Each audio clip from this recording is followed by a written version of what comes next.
5:06 in the morning of Monday, November 10, 2025.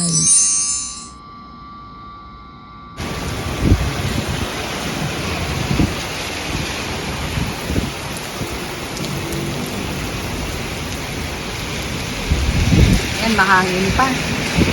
Mahangin pa po, mahangin pa. It's already a Monday. Monday na po ngayon, second day na ni Juan, no? After his landfall. So, Metro Manila po ito. Tingnan nyo naman dahil ang lawak-lawak po ng coverage, diametro. Oh, lumakas ang ulan, no? Ang saya, wala pa naman din. Oo, yung payong ko ay niram ng anak ko, kaya hindi ako makakauwi ngayon. Malapit lang naman po. Anyways, antayin ko na lang siya. Oh.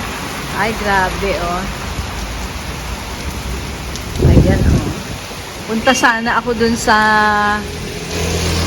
maganda po ang magandang evacuation center ng Barangay 183. So, well organized po. Maaga pa ako kanina. So, actually, hindi rin ako nakatulog kagabi.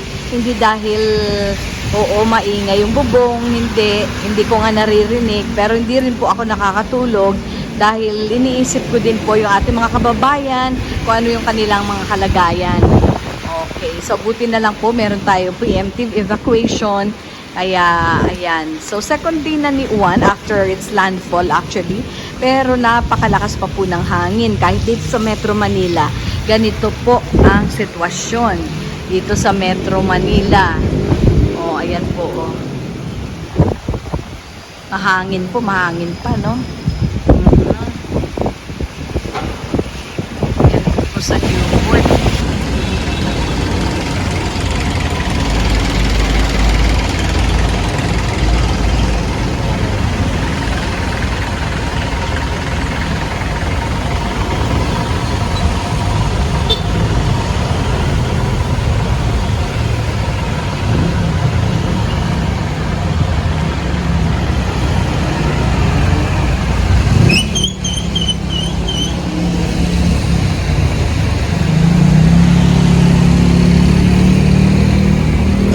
Sa labas pala ang daanan dito sa may Villamor, Barangay 183. Tingnan natin ang kanilang setup center. Since kahapon pa po sila. Yes, ma'am. Ang galing. Kagawad po kayo, sir? Opo, ma'am. Kagawad Paras po. Anong pangalan po? Kagawad Paras. Paras. Kumusta naman po ang tulog dito kagabi? Okay naman po. May mga electric fans kayo, no? 4 na electric fans all around. Kaya maganda ang ventilation po. Wow! Taga saan sila, ma'am? Taga rito po ako, 184 din. Sige po, titingnan ko lang po, ha. Salamat. Wow! Ganda, oh. O, mga bata. Oh, diba? Uha. Oh, bawat pamilya meron silang room 16. City of Pasay, room 15. O, diba? Maayos. Always be. I can do all this through Him who gives me strength. Galing. O, tingnan nyo. O, diba? Ang ganda. Ang ganda. Mga bagong Pilipinas family food box. O, walang problema, kuya, no? Kagawad din po kayo, kuya? Evacuate? Kumusta po? Bakit po kayo nag-evacuate? Ay nababasa ako doon sa ligaan ko. Saan po ang bahay ninyo? Doon po sa may baba? 7 sa baba. Sa baba, 27. Malapit po yun sa creek? O malapit sa creek. Umuulan pa. O di pa malaman kung kailan. Sabado. Opo. Kasi, Opo. Nasa Bicol, ang lawak-lawak po ng diametro ng ating bagyo. Opo, napakalawak po. Women-friendly space. Oo, para sa mga nagpapasuso na mga nanay. Sa Pangasinan ay sa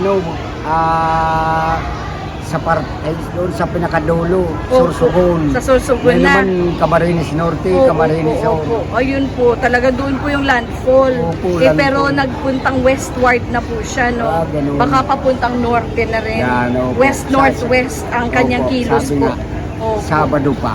Sa Sabado pa. Dito na lang muna kayo. Tay, Opo. masaya naman po dito at Opo, maliwalas. Ano lang po. Oo. Salamat po, tatay, ha? Sige po, salamat po. Ang ganda, oh. Pink na pink pa man din.